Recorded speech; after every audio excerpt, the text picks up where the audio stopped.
Everyone, welcome back on UPSC diamond classes. आपका स्वागत है यूपीएससी डायमंड क्लासेस में। आशा करती हूँ आप लोग की पढ़ाई बहुत अच्छी चल रही होगी। मैं प्रियंका आज आपके लिए एनसीईआरटी बुक क्लास 7 को कंप्लीट कवर कराने वाली हूँ। क्लास 7 की जो एनसीईआरटी बुक है उसमें 3 सोशल साइंसेस हैं। पहला सोशल साइंस है सोशल एंड पॉलिटिकल लाइफ, दूसरा our past and our environment. आज जो हम पढ़ेंगे वो सोशल और पॉलिटिकल लाइफ के बारे में पूरे चैप्टर्स को कवर करेंगे इस क्लास में, जो आपके यूपीएससी और पीसीएस के प्री कम मेंस के बेस के लिए बहुत ही इम्पोर्टेंट है। जब आपका बेसिक समझ जाते हैं जीएस के पूरी तरह से, तो आप कोई भी स्टैंडर्ड बुक आसानी से पढ़ सकते हैं। बहुत सारे टॉपर्स और स्कूल टीचर, ये आपके जो टीचर्स हैं, बड़े बड़े टीचर्स, इस टॉपर्स, वो सभी आपको एनसीईआरटी बुक को पढ़ने के लिए कहते हैं ताकि आपके बेस बहुत ही स्ट्रॉन्ग हो जाए। क्लास स्टार्ट करने के पहले आपके लिए एक इम्पॉर्टेंट नोटिस है। हमने नया कोर्स लॉन्च किया है ताकि आपकी तैयारी और भी अच्छी हो सके। इसमें हम प्री कम मेंस के लिए यूपीएससी या स्टेट पीसीएस की पूरी तैयारी कराएंगे। आपको आपके पर्सनल मेंटर दिए जाएंगे, आपके सभी डाउट को सॉल्व किया जाएगा। आप हमसे डिस्क्रिप्शन बॉक्स में दिए गए नंबरों से जुड़ सकते हैं। अब हम इस सेशन को स्टार्ट करते हैं, जो आपके तैयारी के लिए यूपीएससी या स्टेट पीसीएस, आप कोई भी एग्ज़ाम दे रहे हो, ये सभी गवर्नमेंट एग्ज़ाम में जीएस के लिए आपको हेल्पफुल ही होगा। तो चलिए स्टार्ट करते हैं। यूनिट 1,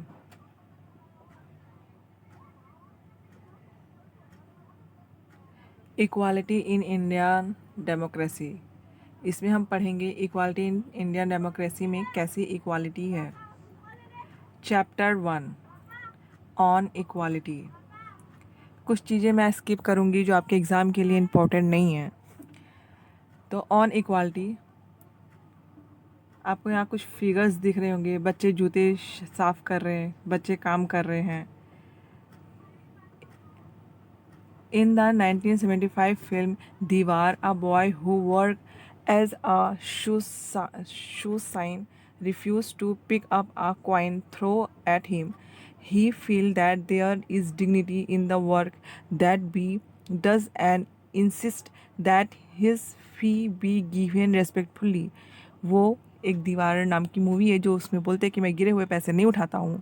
क्यों? क्योंकि वो उन्होंने काम किया है तो उसके बदले में उन्हें पैसे मिल रहे हैं।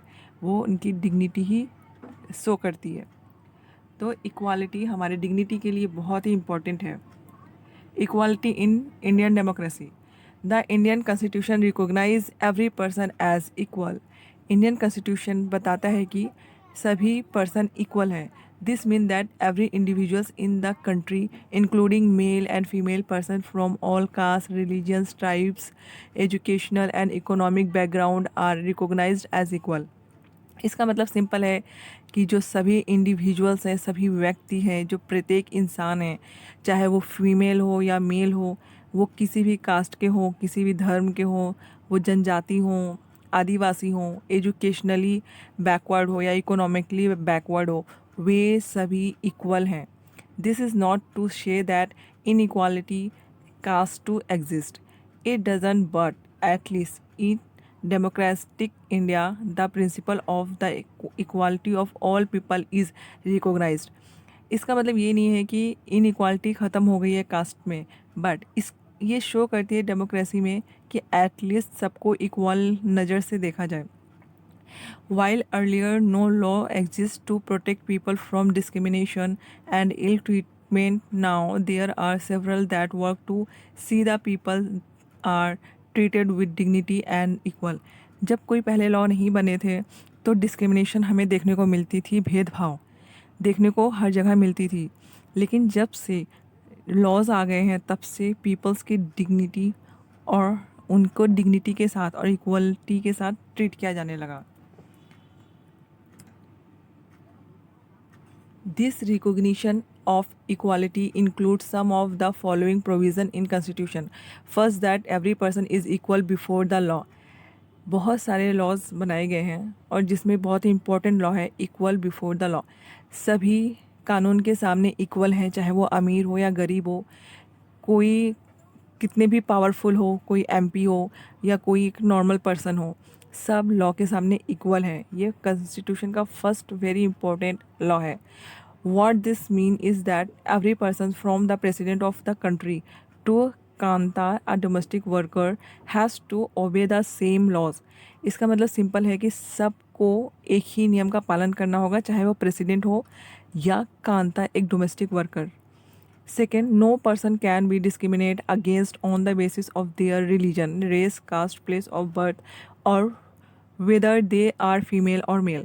किसी को भी डिस्क्रिमिनेट नहीं करना है, चाहे वो किसी भी रिलीजन का हो, कास्ट का हो, धर्म का हो, कहीं पे भी उनका जन्म हुआ हो, चाहे वो बंगाल वेस्ट बंगाल के हों, चाहे मुंबई के हों, चाहे नॉर्थ इंडिया के हों, चाहे साउथ इंडिया के हों।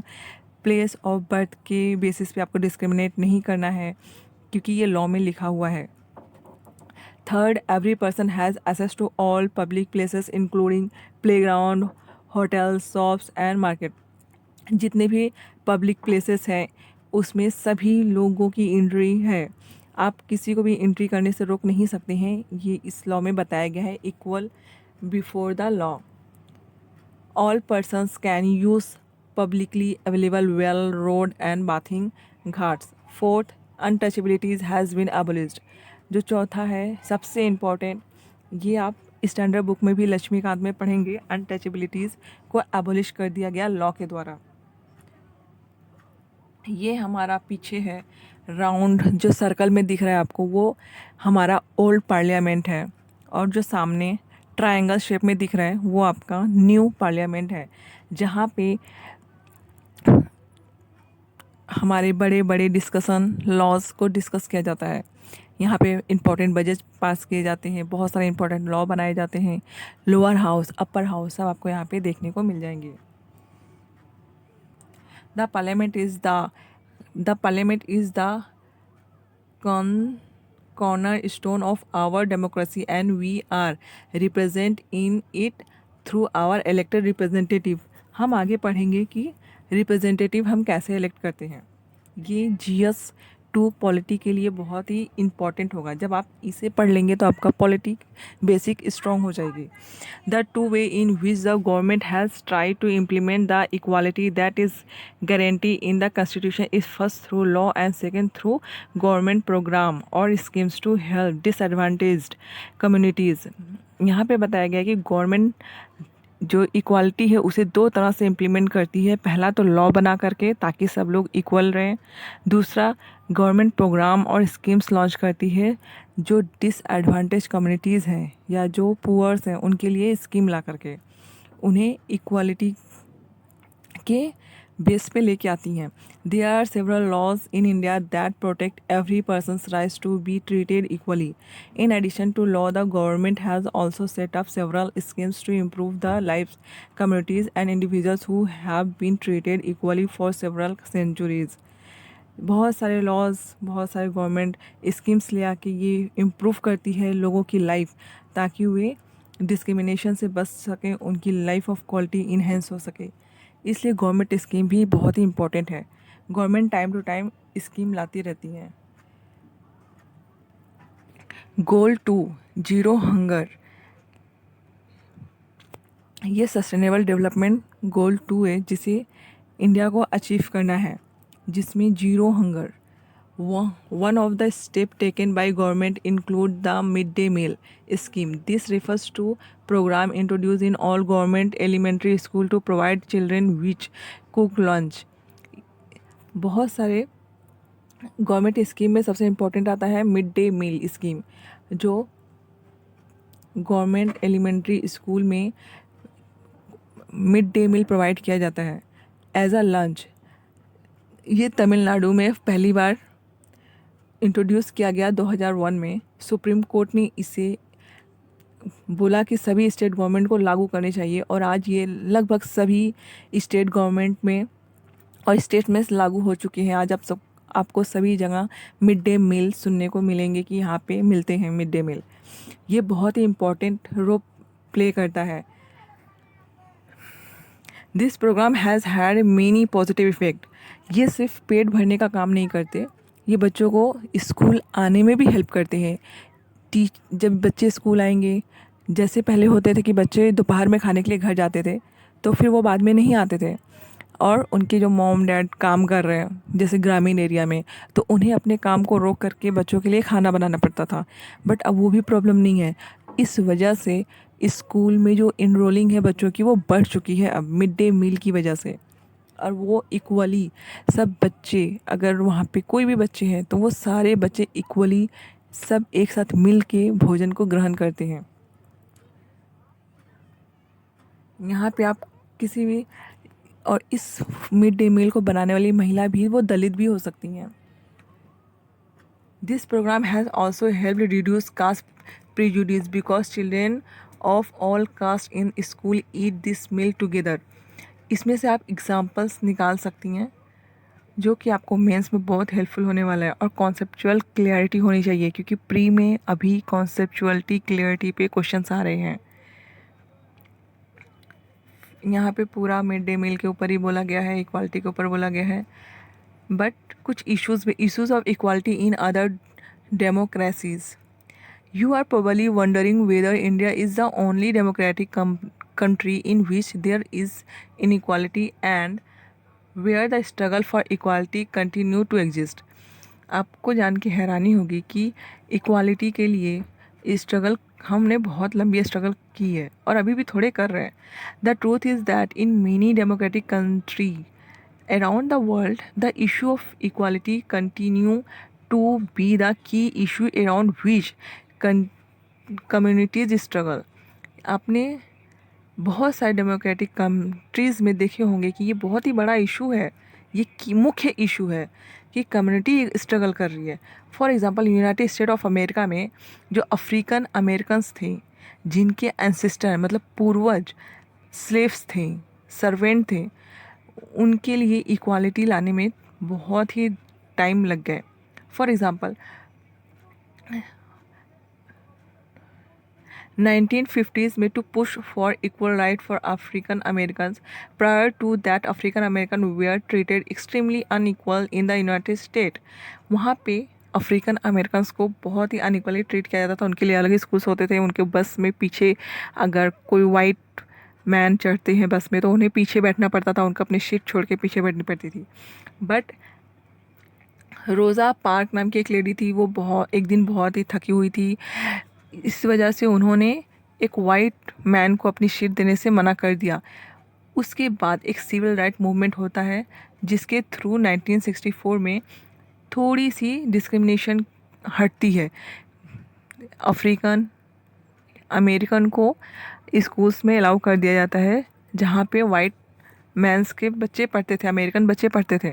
बट फिर भी वहाँ पे उनको थोड़ी डिस्क्रिमिनेशन की फॉलो करनी पड़ती थी। यहाँ पे भीमराव अम्बेडकर द्वारा कुछ बातें कही गई हैं जिसे आप अपने एसे राइटिंग में यूज़ कर सकते हैं।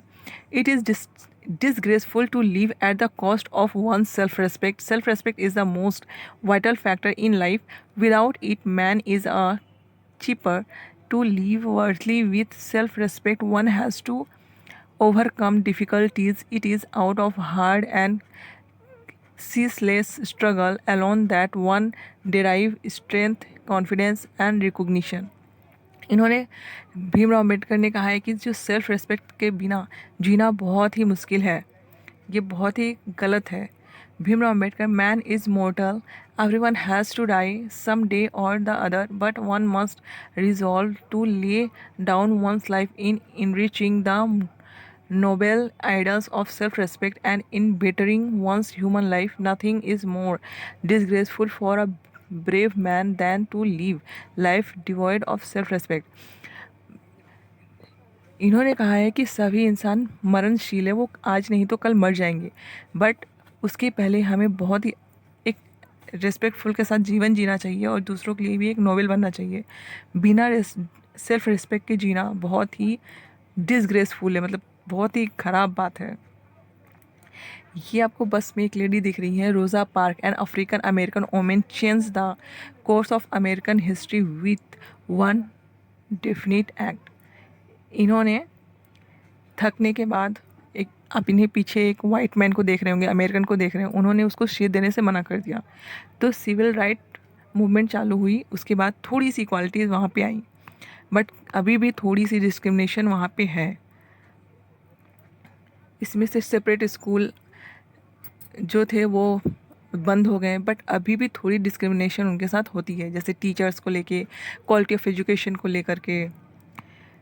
चैलेंजेस ऑफ डेमोक्रेसी, ये आपको मेंस में आंसर राइटिंग करने में बहुत ही हेल्प होने वाली है। आप इसे पॉज करके नोट्स बना सकते हैं in a small letters. No country can be described as being completely democratic. There are always communities and individuals trying to expand the idea of democracy and push for a greater recognition of equality on existing as well as new issues. यहाँ कोई भी country पूरी completely democratic नहीं है, वहाँ पे equality को लोगों द्वारा, कम्युनिटीज़ द्वारा बताया जाता है कि इक्वालिटी क्या है, इक्वालिटी क्यों ज़रूरी है, हमें क्यों इक्वालिटी चाहिए। इसलिए स्ट्रगल चलते आया है और चल भी रहा है। जो हमारा आर्टिकल 15 ऑफ इंडियन कॉन्स्टिट्यूशन में बताया गया है, एक लॉ है, बहुत ही इंपॉर्टेंट लॉ है, prohibition of discrimination on ground of religious, race, caste, sex और प्लेस ऑफ बर्थ। जो आर्टिकल ऑफ कॉन्स्टिट्यूशन 15 है वो हमें बताता है कि आप डिस्क्रिमिनेट नहीं कर सकते हो लोगों को धर्म के बेस पे, रेस के बेस पे, कास्ट के बेस पे, सेक्स के बेस पे और प्लेस ऑफ बर्थ के बेस पे। State shall not discriminate against any citizens on ground of only religion, race. State भी डिस्क्रिमिनेट नहीं कर सकते, कोई सिटीजन भी एक दूसरे को डिस्क्रिमिनेट नहीं कर सकते, डिसरिस्पेक्ट नहीं कर सकते, उनका अपमान नहीं कर सकते। और कोई भी आप public stop, public restaurant, hotels, किसी भी व्यक्ति को पब्लिक रेस्टोरेंट में जाने से, होटल्स में जाने में या इंटरटेनमेंट के प्लेस में, मूवी हॉल में जाने से कोई नहीं रोक सकता। The use of well, tank, bathing, किसी भी चीज़ का कोई रेस्ट्रिक्शन किसी पे नहीं लगाया जा सकता है on the basis of religion, race, caste, sex, place of birth. ये आर्टिकल बताते हैं कॉन्स्टिट्यूशन। ये आप तक यहीं पे ख़त्म चैप्टर 1। और ये कुछ इम्पॉर्टेंट ग्लोसरी है जिसे आप पॉज करके आप नोट्स बना सकते हैं। यूनिवर्सल एडल्ट फ्रेंचाइज जो 18 के ऊपर है वो सभी को, वो चाहे मेल हो, फीमेल हो, कोई पॉलिटिशियन हो या कोई पुअर हो, वो सभी दे सकते हैं वोटिंग। उसे कहते हैं यूनिवर्सल एडल्ट फ्रेंचाइजी। डिग्निटी मतलब रेस्पेक्टफुल जीवन जीना। कॉन्स्टिट्यूशन संविधान, जो एक डॉक्यूमेंट है जिसमें रूल रेगुलेशन बताए गए हैं, जिसे पीपल्स को फॉलो करना है, लोगों, गवर्नमेंट को फॉलो करना है। सिविल राइट मूवमेंट जो यूएसए में 1950s में हुए थे, जिसने रेशियल डिस्क्रिमिनेशन को ख़त्म किया। अब है यूनिट 2। यूनिट 2 में हम पढ़ते हैं स्टेट गवर्नमेंट। इसमें हम स्टेट गवर्नमेंट के बारे में पढ़ेंगे। हमने क्लास 6 की बुक्स में जो हमने इसके पहले वीडियो बनाए हैं उसमें जाके आप देखिएगा, क्लास 6 में भी हमने कुछ government, state government, central government, local government, panchayati raj, municipal parties, इन सब के बारे में पढ़ाया हुआ है। अगर आप उसको पढ़ लेंगे तो इसे और भी ईजिली समझ पाएंगे, क्योंकि इसमें थोड़ी सी हमने डिफरेंट देखने को मिलते हैं। ये सब आपके लिए इम्पोर्टेंट नहीं है। Chapter 2, role of government in health. इसमें आप हेल्थ को बहुत ही अलग तरीक़ा से देखेंगे। ये मेनली आप अपने जीएस मेंस के लिए इम्पोर्टेंट है और बेसिक, और आप इसका यूज़ अपने एस्से राइटिंग में कर सकते हैं। इसमें आपको डिफरेंट एस्पेक्ट में दिखेंगे। जैसे हेल्थ को हम सिर्फ डिजीज़ के थ्रू जानते हैं, लेकिन इसमें हम देखेंगे कि हेल्थ सिर्फ डिजीज़ नहीं है, उसके अलावा भी किस तरह से हेल्थ इम्पैक्ट करता है लोगों को, और हेल्थ के द्वारा क्या क्या इम्पैक्ट पड़ते हैं लोगों के जीवन पे। तो चलिए अब इसे थोड़ा सा हम पढ़ते हैं। Role of government in health. In democratic people expect the government to work for their welfare. This could be through the provision of education, health, employment, housing, or the development of road, electricity, etc. Democracy में expect किया जाता है government से कि वो welfare या भलाई के लिए लोगों के काम करे। मेन जो प्रोविज़न है वो एजुकेशन से रिलेटेड है, हेल्थ से रिलेटेड है, एम्प्लॉयमेंट से है, कि गवर्नमेंट को शिक्षा से रिलेटेड, स्वास्थ्य से रिलेटेड, नौकरियों से रिलेटेड, घरों से रिलेटेड उनको लॉज बनाने चाहिए, लोगों को प्रोवाइड कराने चाहिए। जैसे पीएम, बहुत सारे पीएम किसान योजना, पीएम हाउसिंग, कितने सारे लॉज लेके आते, कितने सारे स्कीम्स लेके आते हैं लोगों के लिए। तो ये प्रोविज़न में दिया हुआ है फॉर कॉन्स्टिट्यूशन। इस चैप्टर में हम पढ़ेंगे कि मीनिंग, प्रॉब्लम्स क्या है हेल्थ से रिलेटेड। यहाँ पे आपको दिख रहे हैं कि एक गाड़ी है, यहाँ पे सब काम कर रहे हैं, डॉक्टर्स कैसे काम कर रहे हैं, क्या है, क्या प्रॉब्लम्स है। What is health? हेल्थ क्या है? We can think of health in many ways. Health mean our ability to remain free of illness and injuries. Health का मतलब है कि हमें फ्री है होना है रोगों से और घाव से। जब हम फ्री होते तो हम हेल्थी होते हैं। But health is not only about disease. Health सिर्फ डिजीज़ से मतलब नहीं रखते। You may have associated only some of the situation in the above college which health. What we often ignore in the fact that each of above situation is related to health. सभी प्रकार की जो issues आती है वो health से ही related होती है। Apart from disease we need to think of other factor that affect our health. Disease के अलावा हम अदर फैक्टर्स को देखेंगे जो हमारे हेल्थ को इफ़ेक्ट करती है। For example, if people get clean drinking water और pollution free environment, they are like to be healthy. On the other hand, if people do not get adequate food to eat or have to live in cramped condition, they will be prone to illness. अगर लोगों को clean drinking water, साफ़ पानी पीने को मिल रही है और साफ़ वातावरण है, तो वहाँ पे लोग हेल्दी होंगे। अगर पानी ठीक नहीं है, फूड की अवेलेबिलिटी नहीं है, तो वहाँ पोल्यूशन है, तो लोगों को बीमारी ईजिली लग सकती है।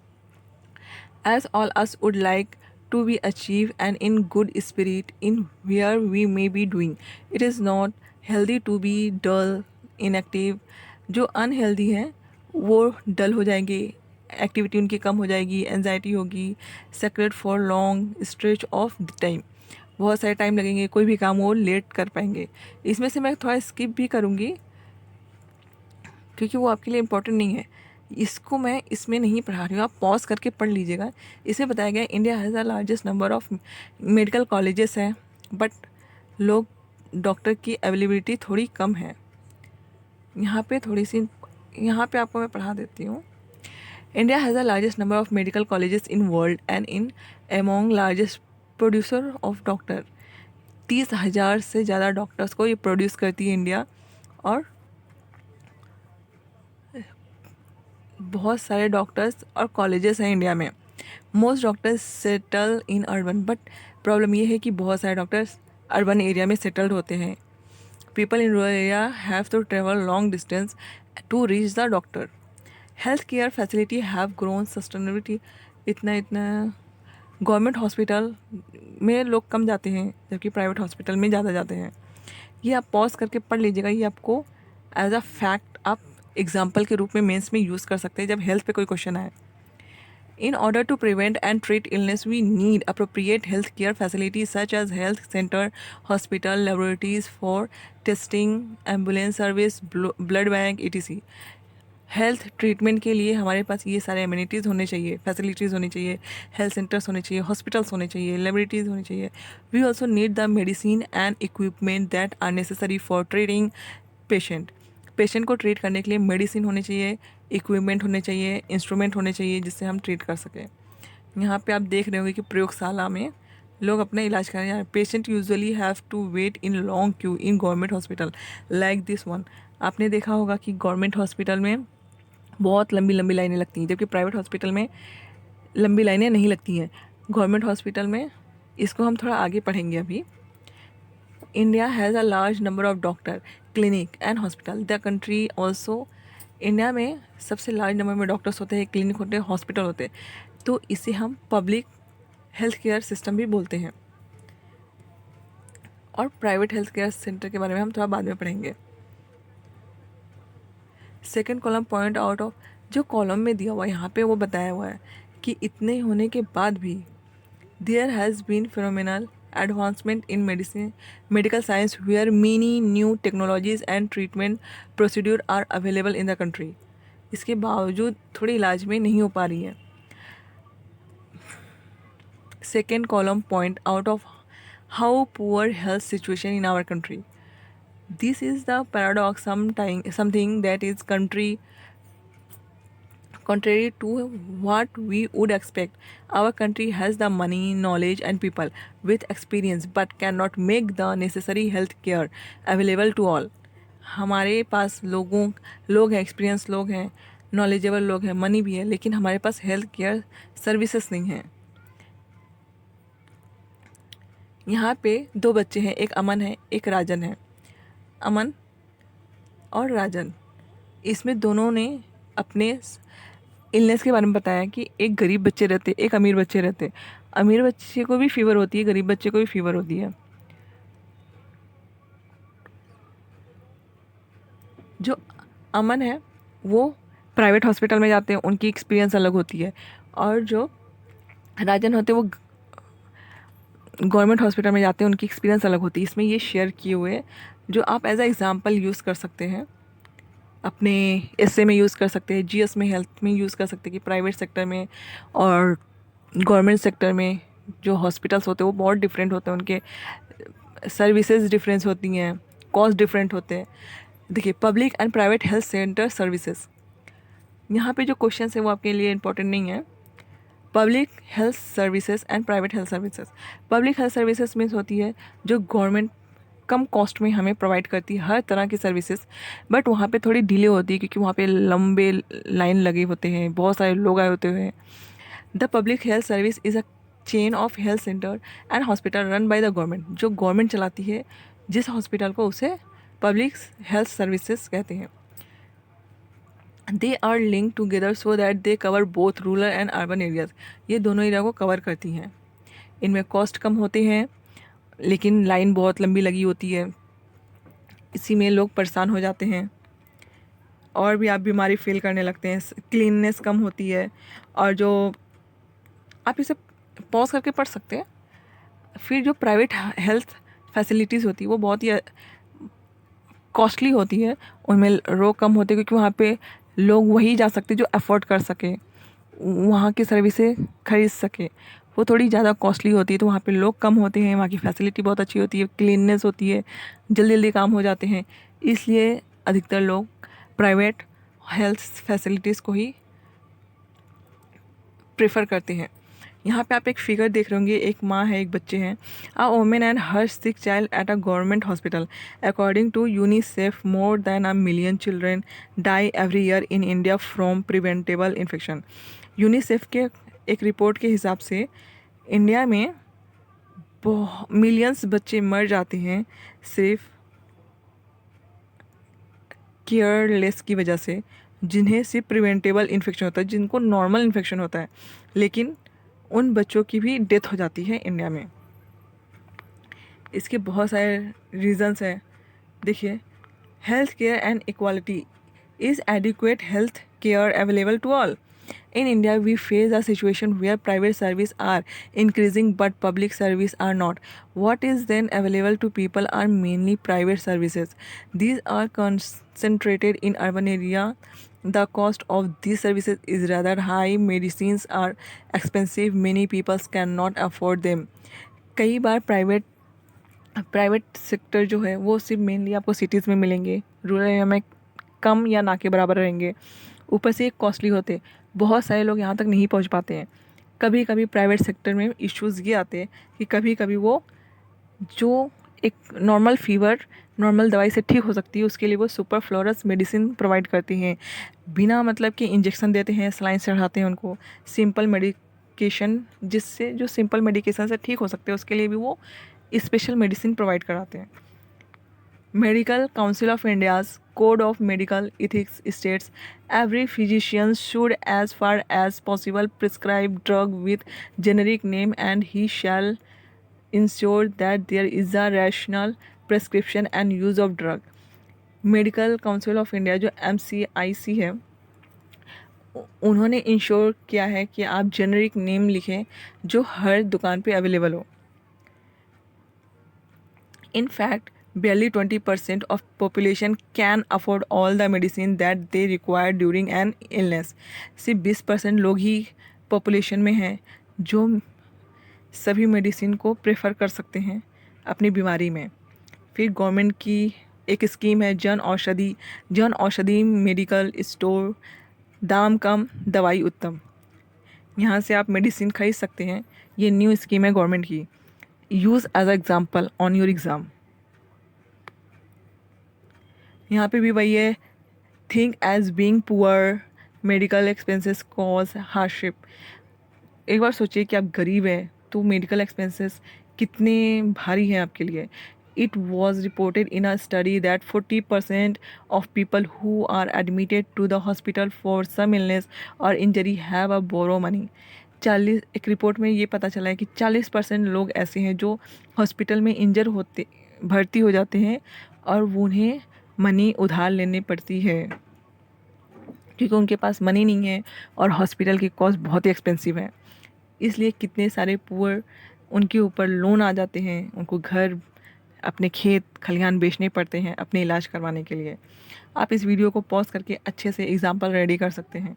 ये मेंस के लिए बहुत इंपॉर्टेंट है। आप यहाँ से अपने यूनिक और simple sentences for in exam तैयार कर सकते हैं। व्हाट कैन बी डन, क्या किया जाना चाहिए। ये SDG गोल 3 जो है उसे अचीव करने के लिए आप मेनली क्या कर सकते हैं, आप यूज़ कर सकते हैं कि हमें SDG गोल 3 को अचीव करने के लिए ये चीज़ें करनी चाहिए। There is little doubt that the health situation of most people in our country is not good. It is the responsibility of the government to provide equality health care services to all its citizens, especially the poor and disadvantaged. Government को ensure करना चाहिए कि जो poor है और disadvantage people हैं उन्हें health care services मिलनी चाहिए। Health is as much dependent on basic amenities and social condition of the people as it is on health care services. It is important to work on the both in order to improve the health situation of our people, and this can be done. For example, Kerala experiences. 1996 में Kerala government made some major changes. उन्होंने 40% जो state का budget है उसे पंचायत को दे दिया। They could plan and provide their requirement. Use as a example कि केरला गवर्नमेंट ने अपने 1996 में 40% जो स्टेट बजट है वहाँ से हेल्थ के लिए एलोकेट किया, पंचायत को दे दिया। जो पंचायत उसके हिसाब से अपने वोमेंस डेवलपमेंट एजुकेशंस में हेल्प किए, क्योंकि हेल्थ केयर के लिए एजुकेशन भी होना बहुत ज़रूरी है। एजुकेट नहीं होंगे लोग तो कैसे भी खाएंगे, कैसे भी उठेंगे, कैसे भी रहेंगे, उन्हें हाइजीन के बारे में पता नहीं होगा। इसलिए एजुकेशन भी ज़रूरी है। फिर यहाँ पे कोस्टा अप्रोच है। कोस्टा इसमें ये है कि कोस्टा एक सेंट्रल अमेरिकन कंट्री है जिन्होंने आर्मी नहीं रखने का फ़ैसला किया है। उन्होंने जो आर्मी पे होने वाले खर्च है उसे अपने कंट्री में लोगों के हेल्थ के ऊपर खर्च किया है। उन्होंने कहा कि कंट्री के लिए, इकोनॉमिक हेल्थ के लिए लोगों का हेल्थ ही होना बहुत ज़रूरी है। उन्होंने आर्मी नहीं लिया है। और इस चैप्टर में भी यहाँ तक ही है। आप इस ग्लॉसरी को पॉज करके आप एक बार इसके नोट्स बना सकते हैं। अब है चैप्टर 3, हुज़ रिस्पॉन्सिबिलिटी। ये एक स्टोरी है, आप इसे यूज़ कर सकते एज अ एस्से में। जैसे जब भी आप एस्से स्टार्ट करें तो एनेक्डोट लगती हैं, आप एज अ स्टोरी इसे यूज़ कर सकते हैं। ये चैप्टर 3 में हम पढ़ेंगे how the state government work. State government काम कैसे करती है। लास्ट ईयर मतलब हमने इसके नेक्स्ट जो इसके पहले मैंने क्लास 6 में पढ़ाए हैं उसमें हमने लोकल, स्टेट और नेशनल लेवल के गवर्नमेंट को देख लिया है। आगे हम पढ़ेंगे उसके फंक्शंस। या आप पॉज करके पढ़ सकते हैं। Who is MLA। MLA कौन है। आपने बहुत सारे नाम सुने होंगे, कलेक्टर, मेडिकल ऑफिसर्स, ये सब आपने नाम सुने होंगे, बट आपने MLA क्या होती है, लेजिस्लेटिव असेंबली क्या होती है, इसके बारे में हम पढ़ेंगे। MLA का फुल फॉर्म है member of legislative assembly. Legislative assembly के जो लोग हैं उन्हें हम MLA कहते हैं। Are elected by the people, MLA को पीपल द्वारा इलेक्ट किया जाता है। They then become member of the legislative assembly and also for the government. In this way say that the MLA represent people. The example below will help. यहाँ पे हम नीचे देखेंगे कि कैसे इलेक्ट हो रहे हैं। जैसे हिमाचल प्रदेश में 68 असेंबलीज कंस्टिट्यूंसी है, वहाँ पे इलेक्शन होंगे। इलेक्शन के अकॉर्डिंग बहुत सारी पार्टियाँ इलेक्शन में खड़ी होंगी, उनके एमएलएज जो हैं वो जीतेंगे। जिनके एमएलएज ज़्यादा जीतेंगे तो उन्हें मेजॉरिटी पार्टी बोलेंगे, और उनसे जो कम होंगे उन्हें अपोजिशन लीडर कहेंगे। फॉर एग्जांपल यहाँ पे आपको चार्ट दिया हुआ है। Result of assembly election in Himachal Pradesh. 2017 में हिमाचल प्रदेश में जो इलेक्शन हुई थी उसकी यहाँ पे आपको रिजल्ट दिख रही है। बीजेपी 44, INC 21, मैट्रिक्स 1 और ये अदर्स। 68 कंस्टिट्यूंसी में इलेक्शन हुए। सबसे ज़्यादा जो एमएलएज इलेक्ट हुए वो बीजेपी के हुए, तो ये हो गए मेजोरिटी पार्टी। जो 21 है वो होगी opposition party. Candidate from various political parties own the 2017 assembly election and become MLAs. जब कोई इलेक्शन जीत जाते हैं तो उससे एमएलए हम बना देते हैं। MLA, the total number of MLA in the legislative assembly is 68, 34 MLA in order to gain majority. BJP 44, 34 MLA जिसके होंगे वो मेजोरिटी पार्टी होगी, तो बीजेपी को 44 एमएलए जीत चुके थे इलेक्शन। और जो INC है उन्हें अपोजिशन पार्टी घोषित किया गया। गवर्नमेंट के लिए अपोजिशन पार्टी भी ज़रूरी है और मेजोरिटी पार्टी तो ज़रूरी है ही, क्योंकि मेजोरिटी पार्टी ही आगे चल के गवर्नमेंट बनाती है। उन्हीं के मेंबर्स को डिसाइड करते वो आपस में किस किस एमएलए को CM बनाना है, किसे मिनिस्टर्स बनाने हैं, तो वो मेजोरिटी पार्टी बहुत ही इंपॉर्टेंट रोल प्ले करती है। The head of state is governor, he she is appointed by the central government to ensure that the state government work with in the rules and regulation of the constitution.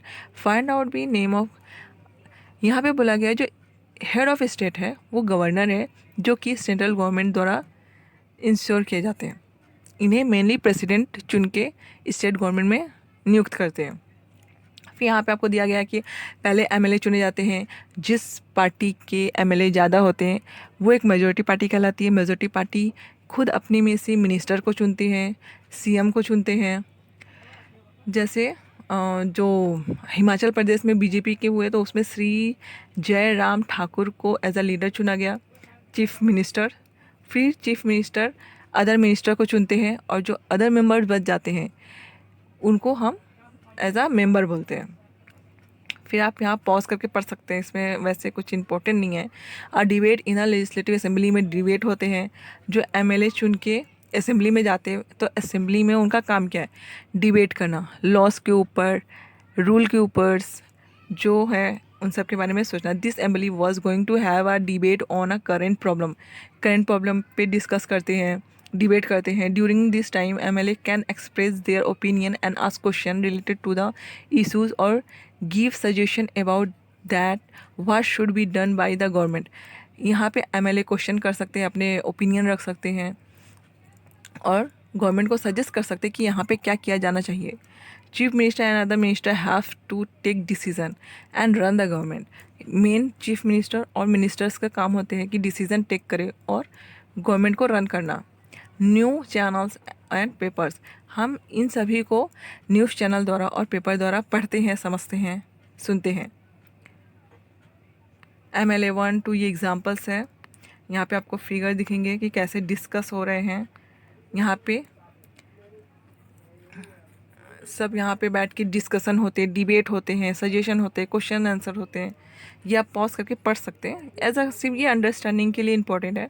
Working of government, legislative assembly is not the only place where opinion are expressed about the work of the government and action is demanded. You will find newspaper, TV channel, other organization regularly talking about the government. In a democracy there are various ways through which people express their views and also take this action. Let सिर्फ यहाँ पे debate opinions नहीं share किए जाते और भी होते हैं। हम अपने ओपिनियन शेयर कर सकते हैं टीवी न्यूज़पेपर के थ्रू।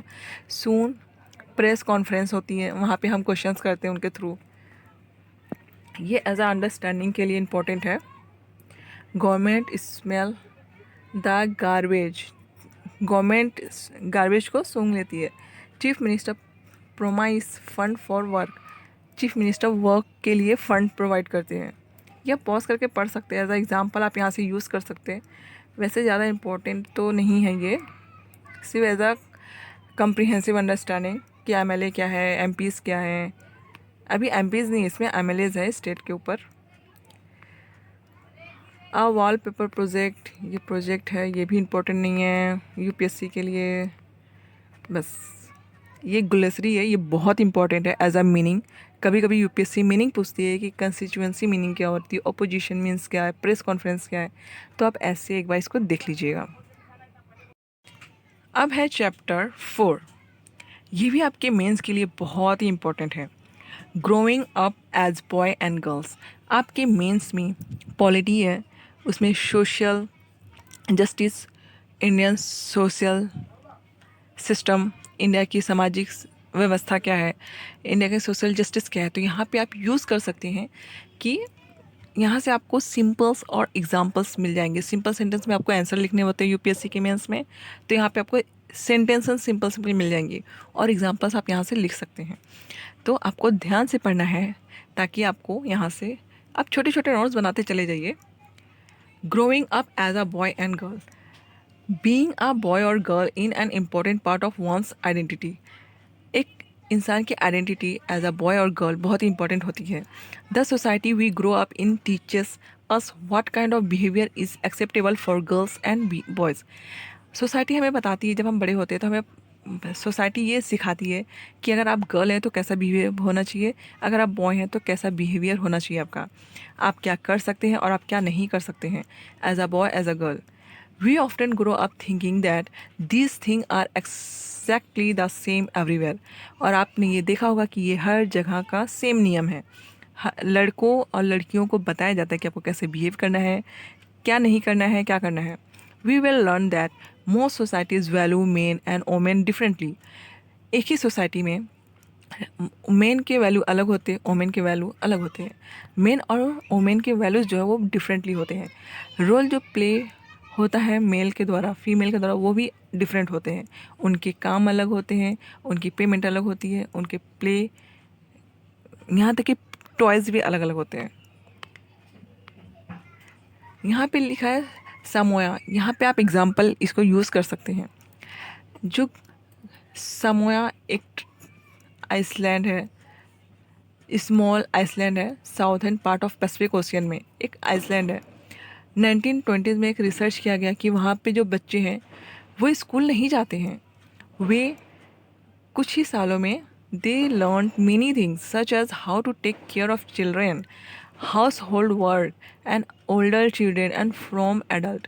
यहाँ पे उन्हें सिखाया जाता है, वो स्कूल नहीं जाते, वो बहुत सारे घर के काम सीखते हैं, वो बचपन से ही घर के काम सीखते हैं।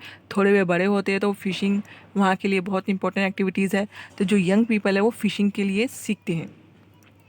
वहाँ पे है there mother and other adult, जैसे बच्चे थोड़े से चलने लगे तो उनके मम्मी, और उन बच्चों को ना मम्मी देखती है ना बड़े लोग देखते हैं, उन्हें उनके बच्चे देखते हैं जो कि 5 ईयर्स के हैं। 5 ईयर के बच्चे वहाँ के छोटे छोटे बच्चों को देखते हैं। उनका यही काम है कि घर को देखो, बच्चों को देखो, फिर थोड़े से बड़े हुए जाके फ़िशिंग एक्टिविटीज़ सीखनी है। ये सब इनकी इम्पोर्टेंट एक्टिविटीज़ है। जो गर्ल्स हैं उन्हें एज अ किचन में जो खाना बनने वाला है उसकी सामग्री रेडी करनी है, फिशिंग फिशिंग क्लोथिंग, इस तरह से स्टिचिंग, बास्केट वीविंग, बास्केट बनाना, ये सब उन्हें सिखाया जाता है। ग्रोइंग अप मेल इन मध्य प्रदेश, मध्य प्रदेश में कैसे है कि 2 स्कूल्स हैं, गर्ल्स की अलग है, बॉयज़ की अलग स्कूल्स है।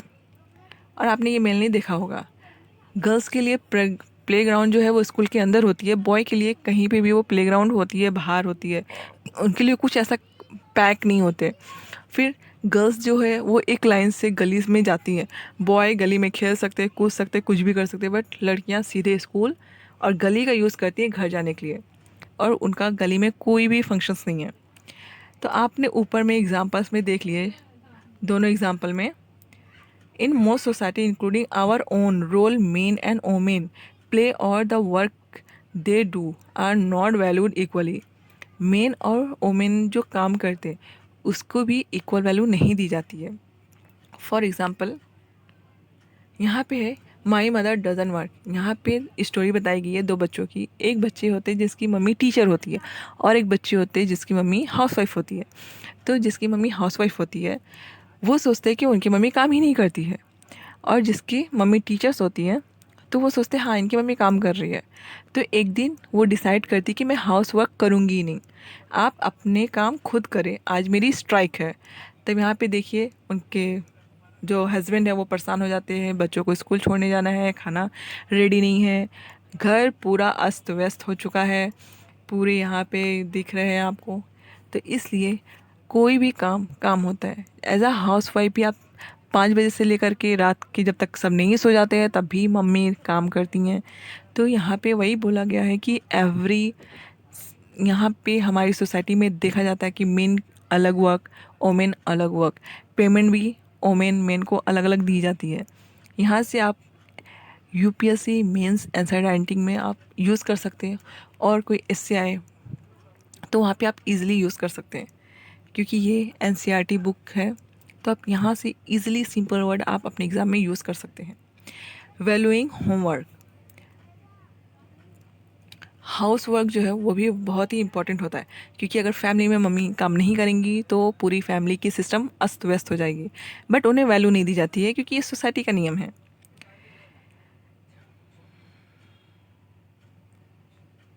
यहाँ पे है कि हरप्रीत मदर्स जो है वो कोई काम नहीं करती हैं बट एक हाउस वर्क है, और जबकि मंगला है वो डोमेस्टिक हेल्पर है, वो टाउन्स और सिटीज़ में काम करती हैं, डोमेस्टिक वर्क करती हैं, क्लोथ को भी क्लीन करती हैं।